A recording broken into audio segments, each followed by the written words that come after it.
गोड़ी आइल पारती पुराण छोटी नदी। गोड़ी आइल पारती पुराण छोटी नदी। बलमुआ से बोइयावा खेतवा। कहली बलमुआ से बोइयावा खेतवा।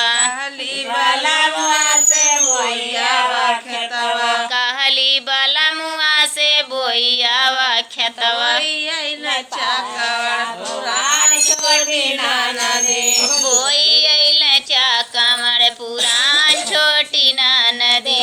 बोई आइल चाकवा पुराण छोटी नदी। बोई आइल चाकमर पुराण छोटी नदी। कहली बलमुआ से काटिलावा खेतवा। कहली बलमुआ से काटिलावा खेतवा। कहली बलमुआ से काटिलावा खेतवा। कहली बलमुआ से काटिलावा खेतवा। काटी आइल चाकवा पुराण छोटी नदी। काटी आइल चाकमर पुराण छोटी नदी। काटी आइल चाकवा पुराण छोटी नदी। काटी आइल चाकमर पुराण छोटी नदी।